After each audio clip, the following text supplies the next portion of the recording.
Hello students, welcome back to Hindi mirror channel. सभी students का Hindi mirror पर फिर से स्वागत है। अभी जो कंटेंट लेकर आए हैं उन स्टूडेंट्स के लिए लेकर आए हैं जिनका पेपर होने वाला है। कौन सा पेपर? जो आपका को करिकुलम का पेपर होने वाला है 25 को। और इससे पहले इस वाले सिलेबस की एक बहुत अच्छे से मैंने वीडियो बना रखी है। अगर अभी तक आपने वो वीडियो नहीं देखी है तो प्लेलिस्ट जो आपकी बीए फर्स्ट ईयर करके प्लेलिस्ट बनी हुई है तो उसमें जाकर आप चेक कर सकते हैं। और एक चीज़ क्लियर और कर देते हैं, जो आपका वोकेशनल वाला पेपर होना है, वोकेशनल मीन्स जो आपका स्किल डेवलपमेंट पेपर है, तो उसकी क्वेरीज मेरे पास आई थी, यानी कि उसकी कुछ इन्फॉर्मेशन स्टूडेंट्स को चाहिए थी, जिसमें उन्होंने सोशलॉजी जेंडर के बारे में पूछा था कि इसमें मैम शॉर्ट क्वेश्चन आएंगे या लॉन्ग क्वेश्चन आएंगे। तो आपको क्लियर कर देते हैं, जितने भी वोकेशनल के सब्जेक्ट हैं, चाहे वो आपका गढ़वाली हिंदी हो, चाहे आपका इंग्लिश ग्रामर हो, चाहे आपका जेंडर सोशलॉजी हो या हिस्ट्री से संबंधित हो, कोई भी अदरवाइज कोई भी सब्जेक्ट है आपका, तो उसमें पेपर आपका सेम पैटर्न रहेगा जो आपका मेजर का पैटर्न था। और मेजर के पैटर्न में आपको पता ही है, आप पेपर दे ही चुके हैं मेजर के, तो उसमें पैटर्न क्या रहा था आपका 30 और 15 का आपका रेशो रहा था। 30 नंबर के आपके 6 क्वेश्चन और 15 नंबर के आपके 3 क्वेश्चन। तो इस प्रकार से आपके 75 का रेशो रहा था। इसमें भी आपका 75 का ही रेशो रहेगा और पैटर्न भी सेम रहेगा जो मेजर का था क्वेश्चन पूछने का। तो जितने शॉर्ट वहाँ पूछे गए उतने शॉर्ट यहाँ पर, जितने लॉन्ग वहाँ पूछे गए उतने ही लॉन्ग यहाँ पर आपसे पूछे जाएंगे। तो ये तो रही वोकेशनल की बात। अभी हमारे पास क्वेरी जा रही है गढ़वाली भाषा की। तो गढ़वाली भाषा से संबंधित हो सकता है कल या परसों तक मैं आपको क्वेश्चन बैंक अपलोड करूंगी, तो वो आप देख सकते हैं।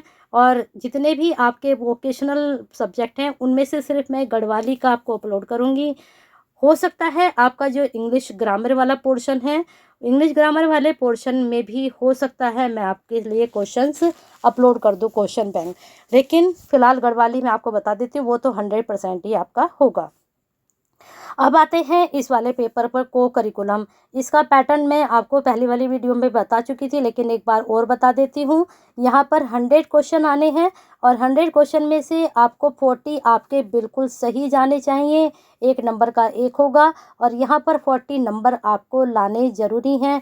वैसे 40% लिखा, तो 40% मतलब 100 में से 40 क्वेश्चन आपके आंसर सही जाने चाहिए, तभी आप इस पेपर को क्वालिफाई कर पाएंगे। नहीं तो फिर आपका रिजल्ट हो सकता है रुक जाए, या फिर नेक्स्ट सेम में आपको दोबारा से ये पेपर देना पड़े। तो कोशिश कीजिएगा कि इसी बार आपका क्वालिफाई हो। और यहाँ पर ये तो मैं आपको बता ही चुकी थी कि ये आपकी यूनिट 4 में डिवाइड है।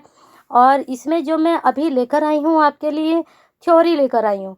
अब थ्योरी आप समझ रहे होंगे, हम थ्योरी क्यों पढ़ें, एमसीक्यूज आएंगे। तो आप जब तक थ्योरी अपनी क्लियर नहीं कर लेंगे, जितनी भी यूनिट हैं आपको पता ही नहीं कि पर्सनैलिटी क्या होती है, इसको हम कैसे डिफाइन करते हैं, कहाँ से ये शब्द आया है, हेयर स्टाइल, जो यहाँ पर हेयर केयर स्टाइल की फॉर्मल लुक कैसे होते हैं, इन सब के बारे में आपको पढ़ना पड़ेगा। थ्योरी के बिना एमसीक्यूज नहीं हो सकते, क्योंकि जब आपको पता ही नहीं है कि व्यक्तित्व शब्द आया कहाँ से, इसका क्या अर्थ है, डेफिनेशन नहीं करनी है, थ्योरी में से ही मैं आपको बताऊंगी कि किस प्रकार से आप अपने एमसीक्यूज तैयार करेंगे। फिर अलग से आपको एमसीक्यूज तैयार करने की ज़रूरत ही नहीं पड़ेगी, क्योंकि थ्योरी में से ही एमसीक्यूज बनते हैं।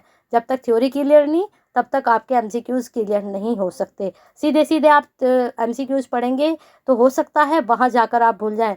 तो हम क्या करेंगे, 4-5 वीडियो में पहले थ्योरी क्लियर करेंगे, और थ्योरी में से ही आप देखना पैटर्न किस प्रकार का रहेगा, आपको पता चल जाएगा कि किस प्रकार से एमसीक्यूज भी यहाँ से निकलेंगे। अब देख लीजिए, थोड़ा सा मैं आपको बताती हूँ कि जैसे व्यक्तित्व है अंग्रेजी का हिंदी रूपांतरण है। अगर आपसे पूछा जाए कि व्यक्तित्व किस शब्द से लिया गया है, तो कहेंगे अंग्रेजी शब्द से लिया गया है। ठीक है। यूनानी भाषा के पर्सोना शब्द से पर्सनालिटी की उत्पत्ति हुई। अब यहाँ आपके 2 क्वेश्चन निकल सकते हैं। पर्सनालिटी शब्द की उत्पत्ति किससे हुई? पर्सोना शब्द से। और ये शब्द किस भाषा का है? यूनानी भाषा का है। तो कितने हो गए? 3 से 4 आपके यहाँ एमसीक्यू निकल गए। फिर पर्सोना शब्द का क्या अर्थ है? नकाब। तो आपसे क्वेश्चन बन सकता है वहाँ पर एमसीक्यू में, पर्सोना शब्द का अर्थ बताइए। वहाँ आपके पास ऑप्शन होंगे, तो नकाब जब आपको पता ही नहीं है तो आप क्या लिखोगे? तो फिर आपको पता है कि अब पर्सोना का अर्थ नकाब है, आप तो नकाब पर ही आप टिक करोगे। समझ गए? तो इस प्रकार से हम इसकी तैयारी करेंगे। तो यहाँ पर 4 MCQs आपके निकल गए हैं। चलते हैं अब आगे, इसको साथ के साथ आप नोट करते रहिएगा। शाब्दिक अर्थ में क्या लेना है, मैं सारी थ्योरी नहीं पढ़ाऊंगी, मैं उतना ही पढ़ाऊंगी जहाँ से आपके MCQ निकल सकते हैं। अब यहाँ पर इन्होंने कहा है कि व्यक्तित्व अंग्रेजी के पर्सनैलिटी शब्द का हिंदी रूपांतर है। पर्सनैलिटी शब्द की उत्पत्ति ग्रीक भाषा पर्सोना शब्द से, इसका अर्थ नकाब होता है। तो अगर ग्रीक आता है तब भी आप सही करेंगे, और यूनानी शब्द आता है तब भी आप टिक करेंगे। ठीक है, दोनों आते हैं तो आप ग्रीक पर टिक करेंगे। अब हमें ये तो पढ़ना नहीं, इसके सैद्धांतिक अर्थ क्या है देख लेते हैं। यहाँ पर क्या क्या है, डेफिनेशन आपसे पूछी जा सकती हैं। अब जैसे यहाँ परिभाषाएं आ गई, ठीक है। अब यहाँ पर ड्रेवर के अनुसार क्या है, मन के अनुसार क्या है, बिसंज के अनुसार क्या है, ऑलपॉट के अनुसार क्या है, तो आपको डेफिनेशन दे दी जाएगी। और डेफिनेशन में अब जैसे ड्रेवर की डेफिनेशन है और इन सब के भी नाम आपको डाल दिए जाएंगे। तो आपसे पूछा जाएगा किसने कहा ये, तो आपको अगर पता है ड्राइवर ने क्या कहा है तो आप बिल्कुल सही टिक करेंगे। अगर आपको नहीं पता है तो आप ऑलपॉट पे भी टिक कर सकते हो। तो इसलिए ये डेफिनेशन का स्क्रीनशॉट ले लीजिए, इनको अच्छे से याद कर लीजिए। बिंग एंड हंट की, वैलेंटाइन, बोरिंग, मार्टन, प्रिंस, ये 8 आपकी डेफिनेशन है। 8 की 8 डेफिनेशन अच्छे से पढ़ लीजिएगा। अब आते हैं कारक। कारक पूछे जा सकते हैं। अब यहाँ से 3, 4, 5, 6, 7, 8, 9, 10, 11 यहाँ पर कारक बताए गए हैं। ये आपसे अलग अलग भी पूछे जा सकते हैं। ठीक है, तो कारक के बारे में वंशानुक्रम है यहाँ पर, इनके सिर्फ हेडिंग देख लीजिए कौन कौन से हैं, क्योंकि किसी एक कारक के बारे में भी पूछ सकते हैं आपसे, और इनके टोटल भी आपसे पूछा जा सकता है कि कितने कारक होते हैं। ठीक है, अब जैसे यहाँ पर दैहिक दशा का प्रभाव वर्ल्ड वर्ष के अनुसार पूछा गया, तो ये परिभाषा आपसे पूछी जा सकती है कि इस परिभाषा को किसने दिया है। अब आते हैं भिन्नता का अर्थ। अब यहाँ पर भिन्नता पहले पढ़ लीजिए क्या है। तो हम में भिन्नता किस प्रकार से होती है, एक तो वातावरण के अनुसार भी होती है, वंश क्रम के अनुसार भी होती है। अब जैसे वातावरण में, अब जैसे अगर आप पहाड़ पे पैदा हुए तो आपकी शक्ल कैसी दिखाई देगी, पहाड़ों जैसी। वंशानुक्रम, जैसे कि कोई जेनेटिक चीज़ होती है परिवार में, तो वो दूसरे बच्चे में भी आ जाती है। तो यही हमारी व्यक्तिगत भिन्नता होती है। आपने देखा होगा जो प्लेन में बच्चा पैदा होता है, या फिर साउथ में जो बच्चे पैदा होते हैं वो थोड़ा सांवले रंग के होते हैं, जो इधर होते हैं तो थोड़ा गोरे होते हैं, तो वही हमारी व्यक्तिगत भिन्नता होती है। और बुद्धि, व्यवहार, ये सब कहाँ जाता है, ये वंशानुक्रम में जाता है। लेकिन रूप रंग वातावरण के अनुसार भी जाता है, कभी कभी वंशानुक्रम भी ये चीज़ होती है।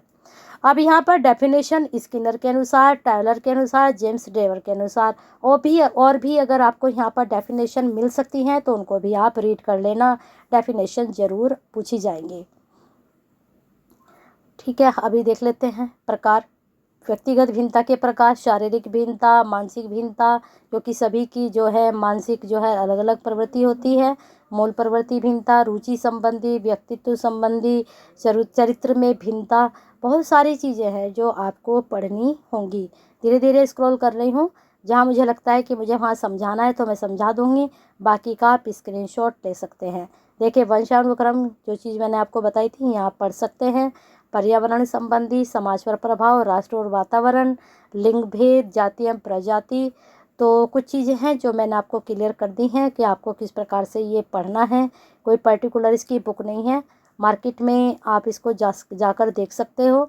इसके जो है मॉडल पेपर आ चुके हैं, मार्केट में ही आपको इसका मॉडल पेपर मिलेगा, लेकिन पर्टिकुलर कोई बुक नहीं है इसकी। आप इसके जो टॉपिक हैं वो आप कहाँ से उठा सकते हो, गूगल से भी आप पढ़ सकते हो। ठीक है, तो यहाँ पर आपको व्यक्तित्व के प्रकार कौन कौन से हैं, तो कौन कौन से, गोलकाय, नाटा, लंबकाय, सुडोलकाय, ये किसके अनुसार है, क्रेचमर के अनुसार है। तो क्रेचमर के अनुसार यहाँ आप इसको अच्छे से देख लीजिए। फिर है नाटा, शक्तिहीन, ये सब इनकी डेफिनेशन दे दी कि क्या है ये क्या नहीं है। फिर इसके बाद यहाँ पर इनके प्रकार दे दिए गए हैं। ठीक है, और यहाँ पर आप देख सकते हैं फिर है स्प्रिंगर के व्यक्तित्व को समाजशास्त्रीय दृष्टिकोण के आधार पर विभाजित किया गया है। तो यहाँ पर आपको ये लाइन याद होनी चाहिए कि जो स्प्रिंगर हैं उन्होंने व्यक्तित्व को किस आधार पर विभाजित किया, तो समाजशास्त्रीय दृष्टिकोण के आधार पर। ये सारे उनके आधार पर उन्होंने इनको डिवाइड किया है, ये आपको पता होने चाहिए। ज़्यादा टिपिकल नहीं है, आप ध्यान से इन चीज़ों को पढ़ेंगे तो मुझे लगता है। अब यंग के अनुसार यंग ने कैसे किया है, अंतर्मुखी, बहिमुखी, उभयमुखी, अंतर्मुखी, तो आपसे पूछ लिया जाएगा कि यंग ने व्यक्तित्व को कितने आधारों पर डिवाइड किया। तो 3 यहाँ पर आपको दिखाई दे रहे हैं, अंतर्मुखी, बहिमुखी और उभयमुखी। तो अलग अलग भी आपसे पूछा जा सकता है, ये नाम लेकर आपसे पूछा जा सकता है कि कितने में डिवाइड किया, तो 3 में। और पूछा जा सकता है कि अंतर्मुखी किसने किया, तो यंग आपको याद होना चाहिए। तो इस तरह से कुछ चीज़ें हैं जो आपको क्लियर करनी है, और हिंदी वर्ड के साथ बने रहना है, लाइक करते रहना है, शेयर करते रहना है, और सब्सक्राइब नहीं किया है तो करते रहना है और आगे बढ़ते रहना है। हमारी बेस्ट विशेज़ के साथ वीडियो यहीं हम बंद करते हैं, और कमेंट बॉक्स में अपनी क्वारीज सेंड जरूर कीजिएगा कि आपको वीडियो कैसी लगी और इन फ्यूचर आप और किस तरह का कंटेंट हिंदी मिरर की तरफ से चाहते हैं।